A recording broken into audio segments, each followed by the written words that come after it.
अस्सलाम वालेकुम दोस्तों, मेरा नाम है अली, मेरे साथ हमेशा की तरह मौजूद है दाऊद और आप देख रहे हैं इस वक्त क्रिकेट लवर अली शो। क्योंकि इसको देखना दोस्तों आप लोग से बात करने जा रहे हैं टॉप क्रिकेट न्यूज का सेगमेंट आज आप लोगों के साथ शेयर करेंगे। नंबर 1 पे आज आप लोगों से बात करने जा रहे हैं भाईजान Pakistan versus West Indies series का स्क्वाड आ रहा है कल, लेकिन कुछ खबरें हम तक पहुंच चुकी हैं, कुछ किन खिलाड़ियों को रेस्ट दिया जा रहा है उसके ऊपर बात करेंगे हारिस, शर्जील, शोएब मकसूद और साथ में उमर अकमल। इन सबको जो है पीसीबी ने बुला लिया है, क्यों बुलाया, क्या वजह बनी है वो आपको बताएंगे।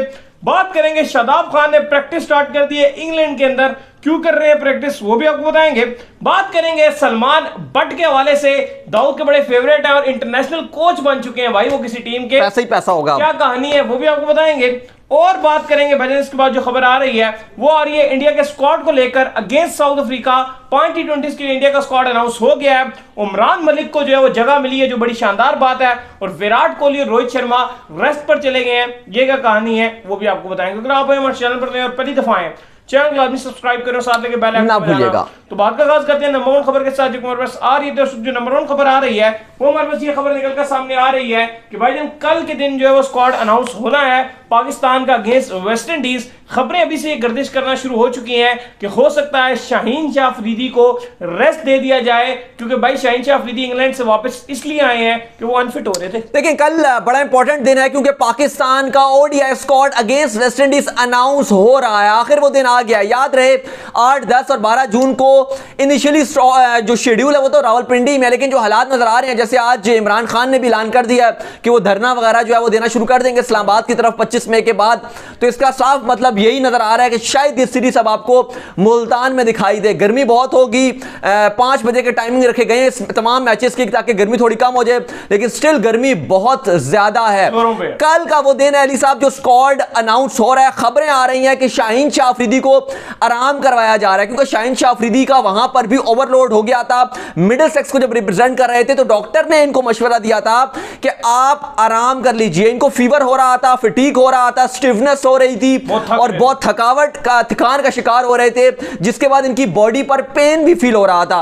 और अब शाहीन शाह अफरीदी ने जो कंडीशनिंग कैंप लगाया हुआ है पीसीबी ने, उसमें भी शिरकत नहीं की और खबरें यही है कि कल शाहीन शाह अफरीदी को आराम करवा दिया जाएगा। उनको वहां जाना ही नहीं चाहिए था। शाहीन शाह अफरीदी को इतनी लंबी उन्होंने पीएसएल खेली, उसके बाद ऑस्ट्रेलिया का इतना बड़ा टूर था जिसमें इतने 3 टेस्ट मैचेस से लगातार वहां पे बॉलिंग कराई, 3 ओडीआईस खेले, फिर 1 T20 भी खेला, फिर आप वहां जा रहे हैं तो बॉलर का तो वैसे ही कैरियर थोड़ा कम होता है, तो जितना हो सकता है बेहतर है। बहरहाल शाहीन शाह अफरीदी आराम करेंगे इस सीरीज में। इसके अलावा इवन पीसीबी ये भी सोच रहा है कि रिजवान को भी आराम करवा दें, लेकिन खबरें ये हैं कि रिजवान जो है वो आराम करना नहीं चाह रहे। ये बड़ी बुरी खबर है। अच्छी खबरें ये होनी चाहिए कि ठीक है आपके सीनियर प्लेयर अगर रेस्ट करें और जूनियर्स को चांस मिले तो कोई बुरी बात नहीं है, लेकिन खबरें ये है कि रिजवान नहीं चाहते, उनकी जो अपनी ख्वाहिश है वो खेलना चाहते हैं, वो आराम करना नहीं चाहते। करंटली वो इंग्लैंड में मौजूद है और आज उन्होंने कैच बड़ा जबरदस्त पकड़ा था फील्ड करते हुए, जिसको सुपरमैन कैच कहा जा रहा था। भागते हुए उन्होंने डाइव मार के कैच किया था, हाँ, और अभी भी वो बड़ा वायरल हुआ है कैच उनका। तो बहरहाल अगर रिजवान की बात की जाए तो होपफुल यही है कि शायद वो स्क्वाड में हो, लेकिन अभी जो सिलेक्शन कमेटी चाह रही थी कि उनको आराम करवाना शाहीन के हक में भी है कि वो आराम कर लें, लेकिन अब देखते हैं। आपको पता है मोहम्मद हारिस को मौका मिल रहा है और जमान खान का नाम आ रहा है कि उनको मौका मिलेगा, तो यंग लोगों को काफ़ी सारा मौका मिलेगा, लेकिन स्टिल जो सीनियर प्लेयर्स होंगे वो खेलेंगे आराम, उस तरह से नहीं कर रहे हैं। इसके बाद जो अपडेट निकल कर सामने आ रही है जी वो आ रही है हारिस, शर्जील, शोएब और उमर अकमल के हवाले से। तो पीसीबी ने इनको बुला लिया कंडीशनल कैंप के लिए, लेकिन उससे पहले जो पीसीबी ने इनके लिए एक शर्त रखी है वो बड़ी अजीब सी शर्त रखी है, जिस पर खिलाड़ी बहुत ज्यादा परेशान है। बड़ी मुश्किल शर्त है। लाहौर में इनको मद्दू किया गया, वहां पर इन्होंने 7 मिनट में कितने किलोमीटर भागना है जी? देखें बहुत ज्यादा, तकरीबन 7 किलोमीटर इन्हें कहा हुआ है भागने के लिए, और उसके अलावा यो टेस्ट वगैरह भी रखा हुआ है और एक्सरसाइजेस भी रखी हुई है काफी सारी। और 2 किलोमीटर शायद 2 किलोमीटर है, हाँ अच्छा 2 किलोमीटर होगा, मुझे याद नहीं आ रहा, लेकिन काफी ज्यादा इनकी जो टेस्ट भी रखा हुआ है और भी काफी सारी एक्सरसाइजेस हैं। और अगर आप ये लाहौर की गर्मी देखेंगे तो वो इतनी शदीद है, तो ये भी काफी इस बारे में परेशान है। 25 मई को इनको कहा है कि अगर आपने वो कैंप ज्वाइन करना है तो आपको उससे पहले आपको टेस्ट देना पड़ेगा और फिर आप उस कैंप में आ जाएंगे। और बहुत गर्म मौसम है। देखिए ये जो कैंप लगा है, अगर आप देखेंगे तो इसमें पाकिस्तान के आप कह लें कि एक पोल तैयार कर लिया गया जो आपके एशिया कप में भी जाएगा, वर्ल्ड कप में भी जाएगा। और अगर ये फिटनेस टेस्ट जो पीसीबी ने रखा हुआ है इस गर्मी में, खैर ये ज्यादती है इनके साथ, क्योंकि ऑलरेडी इन सब खिलाड़ियों के फिटनेस मसाइल हैं, क्योंकि हमें पता नहीं इन सब की फिटनेस कम है। सुहेब और साथ में हारिस हो गए, शायद वो फिर भी कर ले। नहीं सुहेब की कहां फिटनेस है? सुहेब मकसूद की बात कर, सुहेब मकसूद की हमेशा फिटनेस ही का तो मसला रहा है उनका, वो इतने को ठीक है, लेकिन उनका फिटनेस का मसला रहा है। सुहेब मकसूद और हारिस शायद फिर भी कर ले।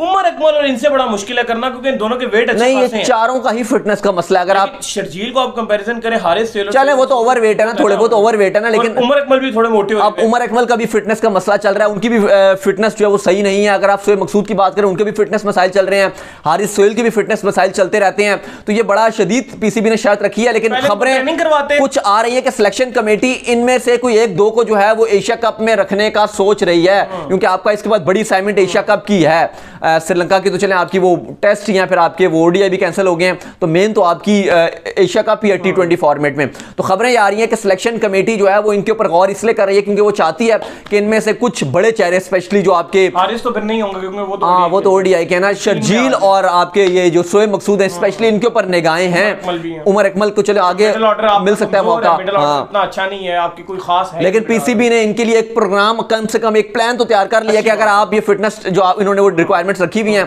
कि आपने ये 2-3 किलोमीटर भागना है, फिर यो टेस्ट वगैरह रखा हुआ है और वो इतनी एक्सरसाइजेस हैं कुछ बताई हुई हैं इनको मखसूस, वो अगर इन्होंने कर ली लाहौर की गर्मी में तो फिर उस कैंप में आ जाएंगे, और कैंप में आने के बाद आप कह लें कि एक रास्ता इनका हमवार हो जाएगा पाकिस्तान टीम में आने का। आप सिलेक्ट करें ना करें एक अलग बात है, देखिए जैसे आपने वाब रियाज को भी, वाब ने भी रिक्वेस्ट की थी, आप इन प्लेयर्स को साथ जरूर रखा करें, इनको कैंपिंग करा दिया करें साथ, ताकि प्रैक्टिस करते रहे, कोई बुरी बात तो नहीं है ना यार। आप सिलेक्ट करें ना करें तो नेक्स्ट बात है, एटलीस्ट इनको आपने 30 के 2 कैंप अनाउंस किए हैं, तो अगर इसमें ये आ जाए एक आध तो कोई बुरी बात नहीं है, बल्कि ये अच्छे खिलाड़ी हैं। अगर ये प्रैक्टिस करेंगे और अगर क्या पता इनको गलती का एहसास हो गया और अच्छी परफॉर्मेंस दिखाएं तो आप इनको टीम में डाल सकते हैं। शोएब मकसूद और ये सारे मैच विनर हैं। शोएब मकसूद का बैड लक हुई थी। इसके बाद जो खबर निकल कर सामने आ रही थी हमारे पास, वो आ रही है शादाब के हवाले से। तो शादाब ने इंग्लैंड के अंदर जो है प्रैक्टिस शुरू कर दी है। क्यों कर रहे हैं प्रैक्टिस? आज प्रैक्टिस की है शादाब ने यर्कशायर की तरफ से, और पहला जो मैच ओपनिंग मैच होगा यर्कशायर का और वर्सेसशायर का, उसमें शादाब खेलेंगे भी। 25 मई को ये मैच खेला जाएगा T20 ब्लास्ट का, तो शादाब ने ज्वाइन कर लिया।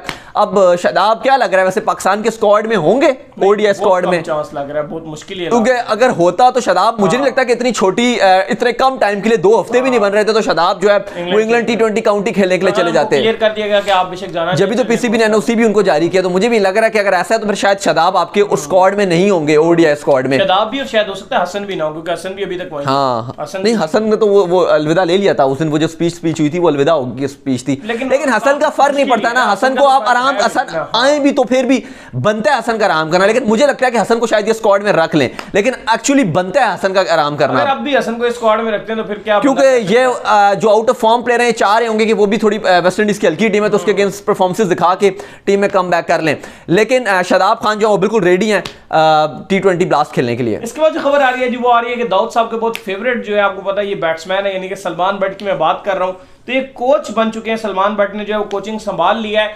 सिंगापुर के ये हेड कोच इनको मुकर्रर किया गया है, जो कि मेरे ख्याल में अच्छी बात है। ठीक है, पास में जो हुआ सो हुआ, लेकिन अब आगे जो है वो देखना चाहिए, तो आगे इनको ये असाइनमेंट मिल गई है, जो कि अच्छी बात है। आप क्या कहेंगे? नहीं, मेरे ख्याल से तो वो इतनी अच्छी बात नहीं है, लेकिन चलें अब सिंगापुर ने डिसाइड किया, 37 साल के उम्र में इनको मिल गया हेड कोच की जॉब, ठीक है, इनको मिल गया, वो उनका अपना मामला, अब इसमें हम क्या कहें। लेकिन साथ ही साथ एक जमाल हुसैन जो वुमेन्स के ट्रेनर थे, वो आपके लिए खुशखबरी है कि जो वुमेन्स के ट्रेनर थे उनको भी सिंगापुर ने अपना फील्डिंग कोच बना लिया। सलमान बट को लगा, फिर फुल इसलिए लगा, वुमेन की खबर थी इनके पास, उन्होंने मुझे पहले बताया ही नहीं कि आप शुरू में बताएं। अच्छा, इसके अलावा जो है वो 3 असाइनमेंट्स हैं सलमान बट के पास। पहली असाइनमेंट तो आपको पता है एशिया कप में जो क्वालिफायर होगा मेंस राउंड के लिए, जहां पे पाकिस्तान, इंडिया, श्रीलंका, बांग्लादेश, अफगानिस्तान होंगे, उसके लिए जो मेन राउंड के लिए क्वालिफाइंग राउंड खेलना पड़ेगा, एक तो वो असाइनमेंट है। और उसके बाद T20 qualifier, T20 world cup जो आपका ऑस्ट्रेलिया में है, उसका जो क्वालिफायर बी है जो जिम्बाब्वे में खेला जाएगा, वो भी इनके पास असाइनमेंट है, वो है। और एक फिर एक एसोसिएट्स का जो वो चैलेंज कप है, वहां पर भी इनको असाइनमेंट दी गई है। तो ये इनके पास असाइनमेंट हैं, लेकिन ठीक है, बेस्ट ऑफ लक हम कहते हैं। जिस तरह उनका पास रहा है, उम्मीद करते हैं कि वो अब ऐसी गलती नहीं दोहराएंगे। होगा नहीं, उम्मीद तो ये उम्मीद करते हैं। अब ये आप गारंटी से तो नहीं कह सकते, लेकिन हम उम्मीद यही करते हैं और दुआ यही करते हैं कि अब वो सही रास्ते पर चलें। और उन्होंने पहले कोशिश की थी कमेंट्री में आने की, वो उसमें रमीज राजा उनके आड़े आ गए, और वो तो उनका कहना था कि रमीज राजा आए हैं, अब वो मे भी और कोई और वजह हो। नहीं, रमीज राजा का स्टैंड है उसके ऊपर, ऐसी बात तो नहीं। कमेंट्री तो हमने देखा अच्छी कर लेते हैं, हाँ, कमेंट्री अच्छी कर लेते हैं, अच्छे हैं उसमें, तो नहीं, उस लिहाज से तो हर लिहाज से ठीक है, बात भी अच्छी करते हैं, एनालिसिस भी अच्छी करते हैं, क्रिकेट भी अच्छी खेलते थे, टेक्निक वाइज भी बेहतरीन थे, ओपनर भी बेहतरीन थे। सिर्फ जो मसला था वो एक ही मसला है उनके साथ कि वो उन्होंने फिक्सिंग की, और ऐसा कैप्टन फिक्सिंग की तो आमिर ने भी, आसिफ ने भी, और बहुत सारी लाइनें थी, शर्जील, बहुत सारे नाम है, हम इसको बार-बार दोहराते हैं, लेकिन मेन कैप्टन जब होता है ना तो वो फिर बहुत ज्यादा लेट डाउन हो जाता है। इसके बाद जो खबर आ रही है जी वो आ रही है कि इंडिया का स्क्वाड जो है वो अनाउंस कर दिया गया है अगेंस्ट साउथ अफ्रीका। फौरन आईपीएल के खत्म होने के बाद ही 9 जून से जो है इनकी 5 T20 की सीरीज जो है साउथ अफ्रीका से स्टार्ट हो जाएगी, जिसके अंदर बड़े बड़े प्लेयर्स को जो है अब रेस्ट करवा दी गई है और रोहित शर्मा और विराट कोहली जैसे नामों को जो है रेस्ट दिया गया है। बड़ी जबरदस्त ये काविश होती है कि जिसमें नए नामों को जो है भरपूर तरीके से चांस दिया जाता है। उमरान मलिक एक कश्मीर का उभरता हुआ सितारा है जिसको चांस मिल गया अब इंडियन टीम के अंदर, बड़ी बात है। बिल्कुल, बहुत बड़ी जबरदस्त बात है कि भारत ने जो उमरान मलिक को भी सिलेक्ट कर लिया और काफी अच्छा और यंग स्क्वाड अनाउंस किया। और मजे की बात यह है, अच्छा विराट भी आराम कर गए हैं, रोहित भी आराम कर गए हैं, बुमराह को भी आराम करवा दिया गया, तो अच्छी बात है अगर आप आराम करवाते हैं। हम भी ये चाहते हैं कि पाकिस्तान में भी अगर आपकी कोई हल्की सीरीज है तो आप आराम करवा दें, कोई मसले वाली बात नहीं है कि आपकी जगह कहीं भी नहीं जाएगी। बहरहाल इंडिया ने अपना एक तो T20 स्क्वाड अनाउंस किया, साथ ही साथ अपना जो एक टेस्ट रहता है उनका इंग्लैंड का वो भी अनाउंस कर दिया। T20 स्क्वाड की अगर आप बात करेंगे तो राहुल जो वाइस कप्तान के उनको कप्तानी दे दी गई है, ऋषभ पंत को नया वाइस कप्तान बना दिया गया और हैरानकुन तौर पे जो दिनेश कार्तिक थे, जो आप कह लें कि लगभग वो रिटायर्ड हो चुके थे, ये जो अभी इनका एक टेस्ट मैच रहता है इंडिया और इंग्लैंड का, इसमें कमेंट्री के फराइज अंजाम दे रहे थे इस टेस्ट सीरीज में। और इससे पहले जो हुआ था WTC, उसमें वो कमेंट्री के फराइज अंजाम दे रहे थे। और अब आप देखें वो T20 स्क्वाड में अगेंस्ट साउथ अफ्रीका आ गए हैं क्योंकि उनका आईपीएल बहुत अच्छा गया था। मतलब कभी कुछ भी हो सकता है, कुछ भी हो सकता है, किसी प्लेयर को हिम्मत नहीं हारनी चाहिए। बाय द वे आज सरफराज की भी बर्थडे है। हैप्पी बर्थडे सैफी भाई, चैंपियन कैप्टन है, जिस तरह अंडर 19 का वर्ल्ड कप जितवाया, उसके बाद 2017 की जो है चैंपियन ट्रॉफी हमें जितवा के दी, PSL जीती है, जीतो पाकिस्तान की लीग जीती है, दिल जीते हैं, जीतो पाकिस्तान जीते हैं। बस थोड़ी सी कुछ गलतियां कर गए हैं जिसकी वजह से जो टीम के अंदर नहीं रहे। गलती उनकी एक ही थी सरफराज बेचारे की कि उसको अपना नंबर लेना चाहिए। जैसे अगर आप एग्जांपल छोटी सी ले लें आईपीएल से विराट कोहली की, हम ये बात कर रहे थे कि विराट कोहली अगर 3 पे अच्छा नहीं करे वो ओपन करें, वो ओपन में भी फेल हुए 2-4 मैचेस में, लेकिन उसके बाद आखिर 14 मैचेस में आखिरी मैच में उन्होंने 50 मार दिया और मैच भी जितवा दिया। वो बड़ा इंपॉर्टेंट मैच था। रिजवान की एग्जांपल सामने रिजवान 4-5 महीने फेल होते रहे हैं, लेकिन उसके बाद जब रिजवान ओपनर मौका मिला, ओपनर आते रहे तो आज कामयाब हो। शुरू में भी ओपन की तो उसमें भी फेल हुए, लेकिन जब लगातार ओपनिंग की तो सक्सेस हो गए। मतलब ये कि अगर आप चांस लोगे, अपने आप को खुद चांस दोगे बार बार, तो आप एक बार फेल होगे, 2 बार, 3 बार, 4 बार, कभी आप पास हो ही जाओगे। सरफराज की गलती ये थी कि उसने चांस लेना ही छोड़ दिया था। वो आते ही हसन के बाद बैटिंग करने आता था, बन गया था मैं बहुत बड़ा कप्तान, बस मैं कप्तान हूं तो मुझे जरूरत नहीं है। लेकिन यहां पर ऐसा ही रहता है कि अगर आपकी खुद परफॉर्मेंस नहीं है तो आपके लिए मुश्किल हो जाएगी। इंडिया का T20 स्क्वाड आपको पढ़ के बता देते हैं। केएल राहुल कप्तान, ऋतुराज गायकवाड़, ऋषभ पंत वाइस कप्तान, ईशान किशन, दीपक हुडा, शेर सैयद, दिनेश कार्तिक, हार्दिक पांड्या की वापसी हुई है हैरानकुन तौर पे, क्योंकि इनका ये कहना था कि मैं इंडियन टीम की वापसी पे कोई ध्यान नहीं दे रहा, मेरा मेन फोकस आईपीएल पे है। लेकिन परफॉर्मेंस इनकी अच्छी थी। वेंकटेश अय्यर, यूजी चहल, कुलदीप, भुवी कुमार, रवि बिश्नोई, अक्षर पटेल, हर्षल पटेल, इसके बाद आवेश खान, अर्शदीप सिंह और उमरान मलिक। इसके अलावा जो टेस्ट स्क्वाड अली साहब, उसमें पुजारा ने जो हीरोइक किस्म की 2 डबल सेंचुरी मारी थी, रिजवान के साथ खेल रहे थे, बड़ी रिजवान ने भी उनकी बड़ी तारीफें की थी। तो पुजारा, उनके लिए भी अच्छी खबर ये आ रही है कि उनको भी फाइनली दोबारा टेस्ट में कम बैक कर लिया है। जो सबसे अच्छी बात लगी है वो मुझे ये लगी है कि जो इनके बड़े प्लेयर हैं उनको किसी किस्म की इनसिक्योरिटी नहीं है। जैसे रोहित शर्मा हो गए, विराट कोहली हो गए, जसप्रीत बुमराह हो गए, उनको कोई मसला नहीं है कि कोई बॉलर आगे 5 विकेटें भी ले लेगा, मेरी जो जगह है वो वहीं पर रहेगी। तो उन्होंने आराम से रेस्ट ले लिया। तो मैं ये चाहता हूँ ऐसा कल्चर पाकिस्तान में भी डेवलप हो कि पाकिस्तान के बड़े खिलाड़ी अगर उनको डर नहीं होना चाहिए, उनको डर नहीं होना चाहिए, वो जूनियर्स को चांस। कल खबरें चल रही थी यहाँ के शाहीन जो है वो आराम नहीं लेना चाह रहे, लेकिन लेना चाहते हैं, कौन चाहते हैं? इवन उनकी इतनी हालत खराब है। जासिर शाह कहते थे मुझे खिलाओ बात, लेकिन उनकी भी किसी हद तक बात ठीक होती है कि जब कोई नया प्लेयर परफॉर्म शुरू कर देता है फिर उसको लगातार चांस दे देते हैं, वो फिर मुश्किल हो जाती है। तो इनसिक्योरिटी नहीं होनी चाहिए। अच्छी बात है कि बड़े खिलाड़ियों ने रेस्ट ले लिया और छोटे खिलाड़ियों को मौका मिला पूरे। अब हमारा भी कल आ रहा है, उम्मीद करते हैं हमारे भी कुछ चले। अगर रेस्ट नहीं भी ले रहे तो जो प्लेइंग 11 है उनमें यंगस्टर्स को मौका मिले, अब ये दुआ कर सकते हैं हम। तो उम्मीद करते हैं कि आज का हमारा शो आपको आया होगा पसंद आया। वीडियो को लाइक कीजिए, हमारे चैनल को सब्सक्राइब कीजिए, साथ लगे बेल आइकन को बजाइए और इन्हें इंस्टाग्राम पे फॉलो कीजिए। बिल्कुल, इंस्टाग्राम में मुझे फॉलो कर लीजिए, वहां पे मैं मौजूद हूं दाऊद क्रिकेट के नेम से। अगर आपको सवाल हो तो भेजिएगा, इनको भी फॉलो कर लीजिए। क्रिकेट लवली ऑफिशियल के नाम से लिंक डिस्क्रिप्शन में मौजूद है, जाइए फॉलो कीजिए। फिर आप सुनते हैं नेक्स्ट वीडियो, कब तक अल्लाह हाफिज़, बाय, ख्याल रखिएगा, गुड नाइट, स्लीप टाइम।